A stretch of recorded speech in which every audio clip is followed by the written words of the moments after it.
First tranche ng salary adjustment sa government employees ipatutupad na ngayong buwan ayon sa Department of Budget and Management. So it's up to the departments now, agencies, and yung mga lahat ng mag-i-implement ng adjustment para mapabilis yung pag-release ng mga adjustments ito. Retroactive from January, kasama din po ang mid-year bonus. National state of calamity, hindi pa kailangang ideklara sa gitna ng African swine fever cases sa bansa ayon sa Department of Agriculture. No need. It's localized. That hindi naman, it is spreading a bit but not as fast, and mas aware na kasi mga tao ngayon no? Kasi nangyari na dati. Ordinansa sa pagbabawal sa paliligo sa baha, nais hilingin ng Department of Health sa mga lokal na pamahalaan. Alam niyo naman, ang cause ng leptospirosis, daga, yung ihi ng daga. And sabi ko nga, dapat talaga mapigilan na yung pag-swimming sa floodwaters. Partial operation ng Clark Valenzuela Line ng North-South Commuter Railway Project, target ng DOTR sa 2027. This depot is now almost 82% complete. No? And we're expecting to finish this by June 2025. Pagpapakawala ng flares ng dalawang eroplano ng China sa ruta ng Philippine aircraft na nagpapatrolya sa Bao de Masinloc noong August 8, kinundina ng Pilipinas. That is already dangerous, very dangerous. Kasi for instance, yung mga flare na yon ay nakarating dun sa ating aircraft. No? Pwedeng mahigop dun sa propeller or sa intake, or pwedeng masunog pati yung ating aircraft. It's very dangerous. Paggawad ng parangal sa Filipino Olympians na sumabak sa 2024 Paris Olympics, pinangunahan naman ni Pangulong Ferdinand Marcos Jr. Bawat Olympian binigyan ni PBBM ng 1 million pesos. 2 million pesos sa bronze medalist na sina Nesty Petesio at Ira Villegas, habang 20 million pesos naman para sa double gold medalist na si Carlos Yulo. Suspended Bamban Mayor Alice Go hindi natagpuan sa farm ng mga tauhan ng Commission on Elections na nagsilbi ng sabina sa kanya. Mayor Go may 10 araw para maghain ng kontrasalaysay sa COMELEC. Magandang umaga po! Ay sir! Magandang umaga po! Thank you. Ay, magandang umaga po, sir. Sir, Police Lieutenant Ernesto de la Navas po, Police Station po. At dito po kami kasama namin po yung mga COMELEC po ng Region 3 po. Baka pwede po kayo makausap. Hindi po ako pwede magandang po, sir. Bakit po? Wala po kami dito, sir. Tuluyang pagtanggal sa pwesto kay Bamban Tarlac Mayor Alice Go, ipinag-utos na ng Office of the Ombudsman. Initial siphoning sa kargang langis ng lumubog na MTKR Terra Nova sa Bataan, isinasagawa na ng Salvar Company ayon sa Philippine Coast Guard. 1.4 million liters na kargang langis ng MTKR Terra Nova planong i-drain sa kapalutangin. Natapos na rin po yung tinatawag natin hot topping. Ito po yung procedure kung saan prepare na po natin yung mga tangke o yung tangke ng motor tanker Terra Nova for the siphoning na po. Pilipinas nakapaghain na ng panibagong note verbal laban sa China kaugnay ng paggamit ng flares ng Chinese aircraft sa daanan ng eroplano ng Philippine Air Force. Provisional deal ng Pilipinas at China sa Ayungin Shoal nais sa isang executive session ng House panel. The department also sent a note verbal. Without going into the details, the essential points of all of these statements were the strong condemnation of the incident.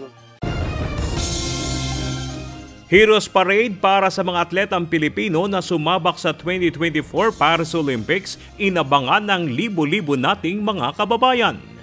Salamat po sa lahat po na nagdasal po sa amin at sumuporta, nagpuyat po para mapanood po yung mga competitions namin. God bless us all po. Ang panalo po namin ay panalo po nating lahat.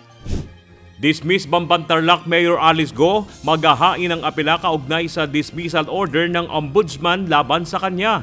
Go, sinampahan ng tax evasion complaint sa Department of Justice ng Bureau of Internal Revenue. Ito ay may kinalaman dun sa Baofu na corporation dahil kasi nakita natin na sinabi niya na binenta daw niya ang shares niya dito sa korporasyon na ito.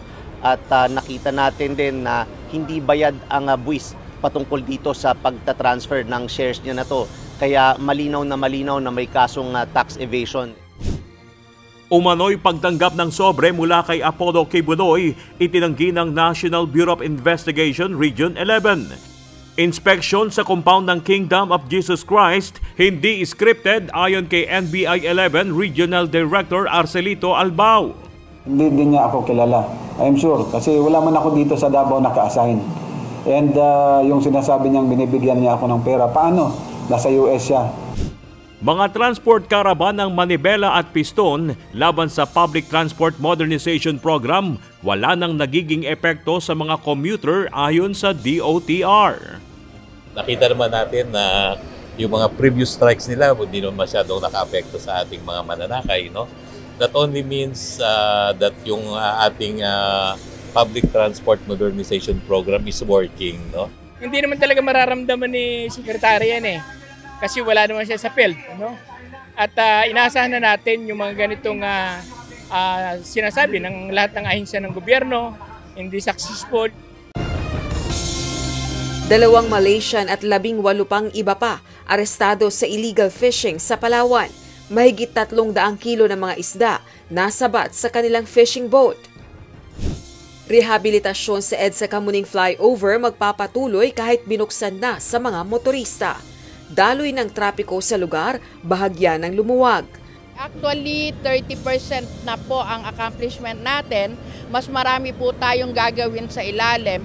Tapos na po ang paglalagay ng mga carbon fiber sheet. Ngayon po ilalagay natin yung chain type na restrainers para po masigurado na during malakas na earthquake po ay hindi hihiwala yung substructure sa superstructure po nitong tulay na ito.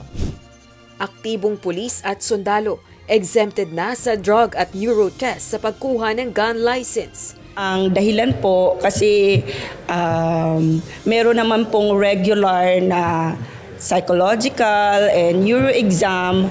Ang member ng for the PNP, I'll speak for the PNP, meron naman tayong ginagawang regular na neuro examination and drug test. In fact, merong mga random drug test pa rin sa PNP. Kaya parang it will suffice na nag-comply na kami sa requirement ng drug test and PPE.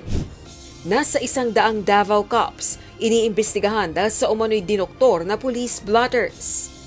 We found out also na naagiday mga tawagon nato na mga misreporting. Because of that misreporting or alleged tampering sa police blotters, one of the reasons why na-relieve ang atong mga pipila ka mga hepe. Representative Pulong Duterte, Attorney Mans Carpio at dating Presidential Economic Advisor Michael Yang idinawit sa pagpuslit umano ng iligal na droga sa customs. Alam niyo po ba kung sino yung mga tao na ayaw niyang ipabanggit? Na halos doon pa lang gusto na ako sipain, bugbugin. Si Pulong, si Mans, si Michael Yang, at ang sabi niya pa, mga kaibigan niya ni Bini, Antiporda, magkakasama yan, hindi mo ba iisang pamilya yan? Palagi yan sa Malacanang. Official pa yan ng National Press Club. Vice President Sara Duterte, tinanggap ang hamon na sumailalim siya sa hair follicle drug test. Yes, of course. Oo. Unang-una, dapat talaga mapanigurado natin lahat, no, na nasa tamang pag-iisip yung ating mga public officials kasama na ako.